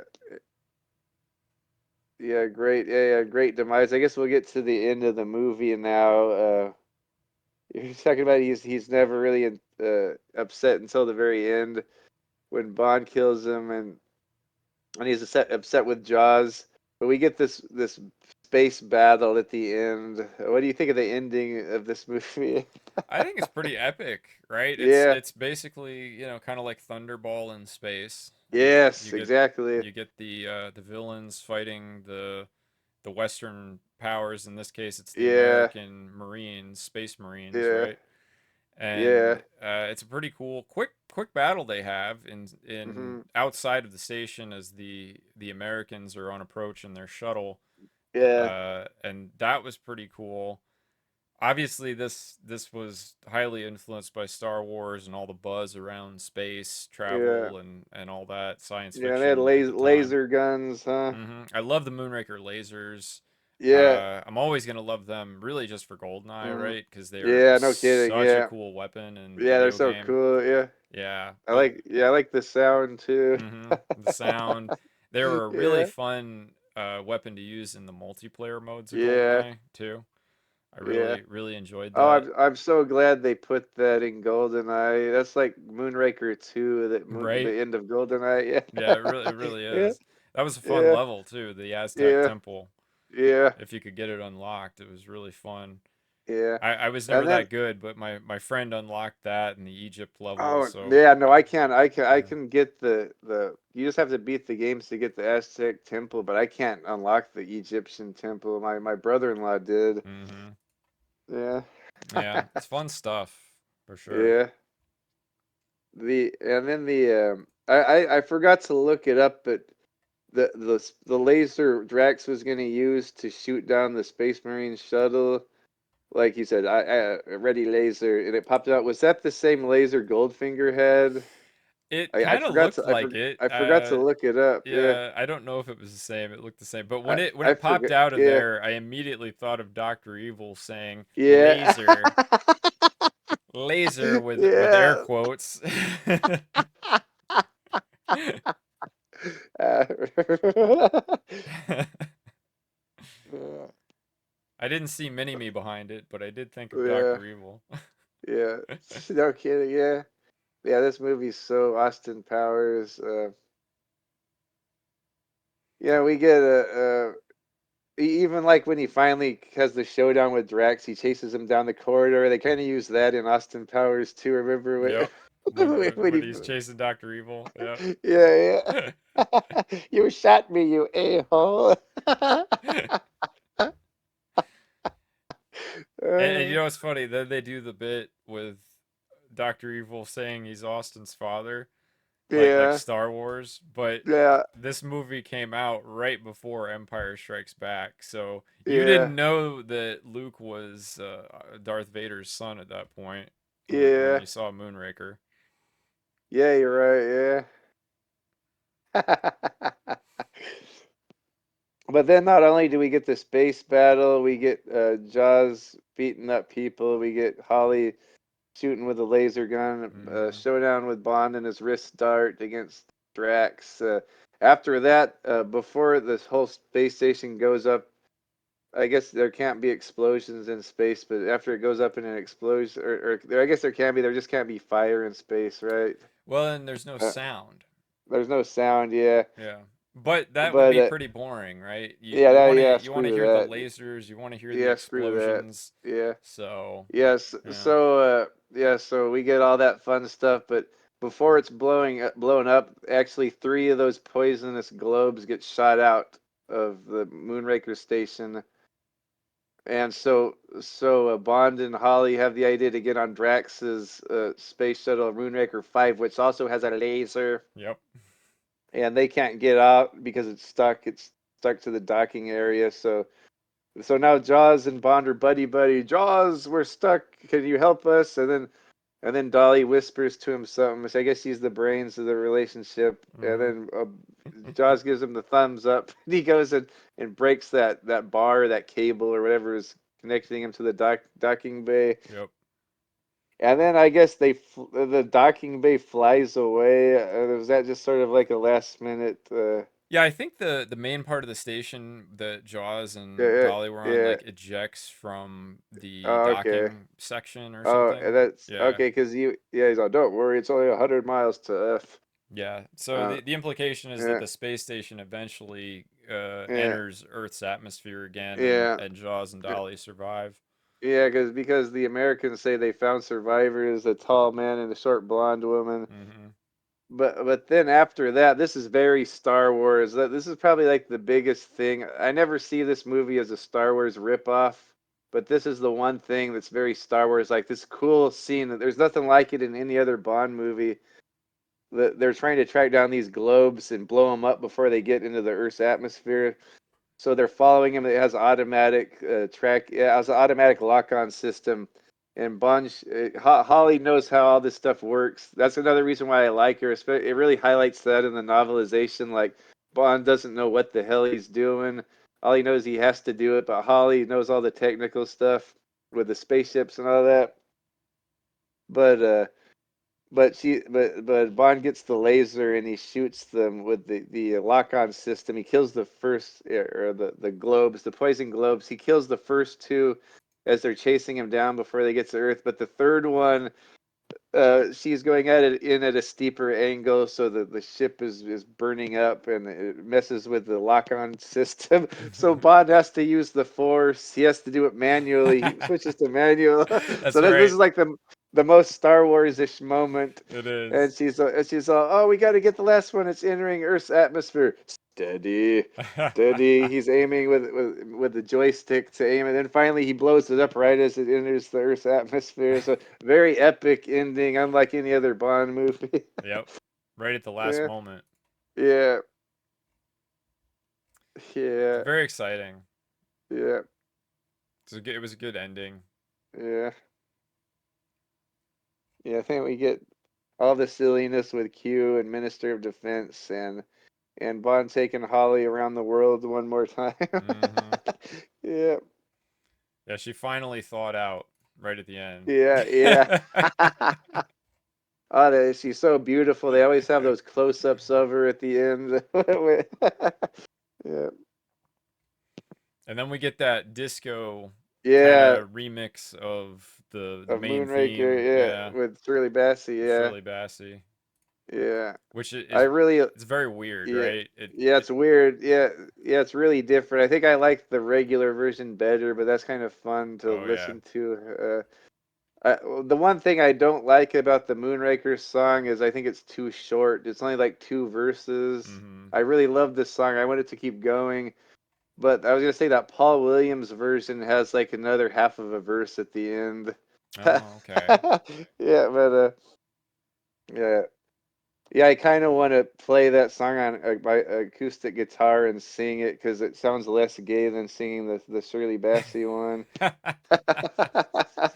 Well, you can tag the video with that if you want to. Yeah, yeah, Can be your outro with just yeah, stills of Lois Childs going around Earth at the end. yeah. Heck yeah. Yeah, Yeah. so yeah, fun time with this movie. Of course, it's still my favorite movie, especially after watching it, like you said, on this new print, this new Mhm. restored HD Blu-ray. Every single thing about this movie is so photogenic, from like the locations, like Mhm. Rio and Venice, and all the sets and the interiors and the palaces and the chateaus, everything in this movie. So it looks even better now on that new HD Blu-ray collection. It's so beautiful. I think I like it even more now. It's still my favorite Bond movie. How about you? Has your opinion changed on this, or Yeah, what do you think about it? I definitely enjoyed it Yeah, more seeing the Blu-ray yeah, restoration. I appreciated the stunts more, just realizing, like you said, with the stunt guys actually yeah, did that opening sequence. yeah. That wasn't back projection. They were actually Uh, doing jumps yeah. and recording that. That is just amazing Hmm. film editing, I think, for the Yeah, time. I mean, that'd be impressive now, yeah. but especially in the late '70s, that's like, wow, Hmm. that was awesome. Yeah. When cameras were a lot heavier back then. Hmm. Yeah, they didn't have any GoPros back then, Yeah. so yeah, it would have been way more involved with the Hmm. equipment. So very cool stuff. Yeah, as far as the movie goes, I still think I like Spy Who Loved Me more. Yeah. I gotta say. So I don't know if it would really affect my rankings so much, but I Hmm. think I appreciate it more now than I did before. Honestly, Yeah. watching the Blu-ray. Yeah. So and I definitely think Hugo Drax is one of the most diabolical, evil villains Yes. in the series. So yeah, and again, best pun ever at the end, right? Like I don't think any of the other movies can top that for Yeah. pun at the end. Yeah. Yeah. There was another one at the beginning I liked when when Bond's making out with the girl and he says, "I don't think I'm gonna fly with anyone else." And then she pulls the gun on him. "You're so right, Mr. Bond." And then they shoot out the controls and leave him there to die. And he says, "A little premature, isn't it?" Yeah, yeah, Yeah, yeah. that's But great. the but the cues. I think he's attempting re-entry has got to be the best by far. I think that's the other reason I like it so much is Q gets to Yeah. say it. Yeah. Yeah. He's so oblivious too. Yeah, he doesn't even realize. Yeah, that's what's hilarious about it. Yeah. Yeah, Yeah. he's just So talking yeah, about the technical stuff. yeah, Yeah. yeah. So at the end, this time it says it's last movie. It says For Your Eyes Only is going to be next, but it ended up being Moonraker. This time it says at the end, For Your Eyes Only is going to be Bond will return in the next one. This time they're correct. Mm-hmm. So our next review is going to be For Your Eyes Only. Are you excited for that? Yeah, I'm really excited for this one. I love this movie. I love the theme Yeah. song. I'm a big Sheena Easton Oh yes. fan in general. Yeah. I really loved. I recently I watched her in Miami Vice, the reruns Oh of yeah. yeah, and she was just awesome in Miami Vice. Oh. So yeah, I'm Hmm. excited to see this again because it's been a long time since I've seen this movie, Oh yeah. This and yeah, I can't wait to yeah. watch it. This is always one of my go-tos now. As a kid, I kind of it was kind of my least favorite Roger Moore because it was kind of it seemed a little darker. It didn't seem like a Roger Moore movie. Hmm. So I was kind of scared of it when I was a real little kid. It is a darker movie. Yeah, yeah, it's a darker movie. It seemed like more like a Timothy Dalton era type movie. Hmm. Like Roger's still silly, is like still does his one-liners and whatever, but it's a lot darker than any of his other ones. But as I got older, like this like always like became one of my favorite movies, and it's always one of my go-to ones to watch. Yeah. So I can't wait till we get to that one. Yeah, it's. I mean, we have some really good movies coming up, Oh of yeah, course. So we're about to start the John Glenn era, and I don't mean the astronaut. We just got done with the astronauts, but now we're moving on to John Glenn. We'll probably talk about him more, but this is the last Lewis Gilbert one, so we got to shout him out. He's done 3 really good ones over the past 15 years or so. You Only Live Twice, Spy Who Loved Me, and Moonraker, and this is his last one, Moonraker. But then we're going to move on to John Glenn, who I think is like the most underrated director in history. He did, throughout the entire 80s, he did 5 Bond movies. Can you imagine that? Yep. Yeah. And there's some really good ones in there. Yep. Yep. I'm a big fan of For Your Eyes Only, of course. Yes. And I really like a lot of the Living Daylights, and Yeah. License to Kill is one of my favorites in the Oh, series. yeah, me too. Yeah. So, That'll be another highlight of the series when we get to that. yeah, which is totally different, right? Like I always Yeah. try to say, like, I think a lot of people, you either really love or really hate License to Kill, because Yeah. it's so much more intense and in tone than so Yeah. many of the others. But the other thing is, License to Kill is really just a fantastic action film. Yes. Right, like Fantastic. if you can just watch it Yes. as an action film, if you're like a big Bond fan, try to watch Yeah. it that way, is what I would tell people, Yeah. because you're gonna appreciate it so much more Yeah, I know. if Yes. you're not comparing it to every other Bond film. Yeah, it's a great revenge film. Mhm. If you look at, if it has all of the stuff that makes a Bond movie good, but what I kind of like about Bond is I like to see him out of his element, like in different type scenarios. So this feels like a revenge 80s action movie with Bond in it. I mean, I feel like it is Yeah, the yeah, 80s action yeah, revenge movie, really. yes, yeah. And it just happens to be a Bond film, Yeah, that's you exactly what know? it is. So you Like, see Bond with all of his resources and skills applied to like an 80s action movie. It's so awesome. Revenge movie. yeah, it's just so intense. This is not like Yeah, a really. I mean, there's some cool gadgets in it. There's a yeah, few, but it's not really like a yeah, gadget heavy type film. yeah, It's much more of an intense, yeah, yeah, violent movie, yeah, and just with crazy action sequences. So yeah, yeah, but we'll get there. We'll get there. That's yeah, a little bit off yet. yeah, We got some other stuff to do first. We got yeah, View to a Kill coming up yep, too. Really good yep. soundtrack Yes, for that one. Octopussy. hmm Yeah. So you get Christopher And what? Walken, another one of the most Oh, diabolical yes, villains. yes. Yeah, he's kind of in the same vein as Hugo Drax, but kind of more of a character. Yeah, he's more of a Mark Zuckerberg type Yeah, than a yeah. There you Elon go. Musk, but yeah, it's Yeah, yeah, yeah. I feel a lot of same vibes from Moonraker as A View to a Kill. I think that's why I like it so much. It feels like the '80s version of Moonraker, kind of. But yeah, that's a good description, I'd say. Yeah. Yeah, I don't So, know, just because it's like the big businessman, the big millionaire, and you get Tanya Roberts Tanya Roberts. as the Yeah. leading lady. She's really good. Oh, yes. Yeah. So she's Yeah. fun. I mean, she's like the epitome of like sort of ditzy Yeah. blondes that Yeah. Bond comes across. Yeah, but she's like a geologist, like a professor in geology. Yeah. Let's just say the idea Yeah. of Tanya Roberts being a geologist is Yeah. less. It is more fantastic than Denise Richards being a Yeah. nuclear scientist. Okay. Yeah. Like, it's Yeah. easier to believe Denise Richards would be a nuclear scientist Yeah. than it is to believe Tanya Roberts could Yeah. add 2 + 2. Yeah. Like, Oh, I know. Yeah. in this movie. Yeah. I love them both. I wouldn't have them any other way. Right? No, totally. Yeah. Yeah.